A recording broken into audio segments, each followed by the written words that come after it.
भारत के मुख्य न्यायाधीश सीजेआई जस्टिस बी.आर. गवई ने न्यायपालिका की भूमिका और उसकी सीमाओं को लेकर बड़ा बयान दिया है। उन्होंने कहा है कि जुडिशियल रिव्यू यानी न्यायिक समीक्षा की ताकत का इस्तेमाल संविधान के मूल ढांचे को बचाने के लिए ही किया जाना चाहिए, न कि हर मामले में हस्तक्षेप करने के लिए। एक लीगल न्यूज पोर्टल के सवाल पर जवाब देते हुए जस्टिस गवई ने कहा कि कई बार अदालतें उन क्षेत्रों में घुसने की कोशिश करती हैं जहां उन्हें नहीं जाना चाहिए। न्यायिक सजगता यानी जुडिशियल अलर्टनेस जरूरी है, लेकिन ये जुडिशियल टेररिज्म में नहीं बदलना चाहिए।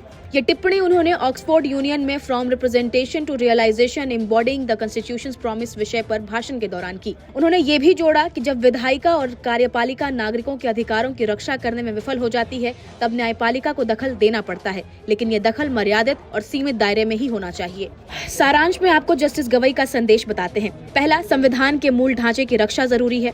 दूसरा, कोर्ट को अपनी सीमा में रहकर काम करना चाहिए। तीसरा, न्यायपालिका को जागृत दिखानी चाहिए, आक्रामकता नहीं। चौथा, सभी संस्थानों को अपने अपने अधिकार क्षेत्र में रहना चाहिए। ये बयान न्यायपालिका, कार्यपालिका और विधायिका के बीच संतुलन बनाए रखने की आवश्यकता की ओर इशारा करता है, खासकर उन वक्तों में जब अदालतों की सक्रियता पर लगातार बहस हो रही है। आपको बता दें, सीजेआई खन्ना के बाद वरिष्ठता सूची में जस्टिस गवई का ही नाम था। हालांकि उनका कार्यकाल सिर्फ 6 महीने का है। सीजेआई गवई देश के दूसरे दलित और पहले बौद्ध चीफ जस्टिस हैं। उनसे पहले जस्टिस के.जी. बालाकृष्णन भारत के मुख्य न्यायाधीश बने थे। जस्टिस बालाकृष्णन साल 2007 में सुप्रीम कोर्ट के चीफ जस्टिस बने थे। सुप्रीम कोर्ट की वेबसाइट पर दिए प्रोफाइल के मुताबिक जस्टिस गवई 24 मई 2019 को सुप्रीम कोर्ट जज के रूप में प्रमोट हुए थे। उनके रिटायरमेंट की तारीख 23 नवंबर 2025 है।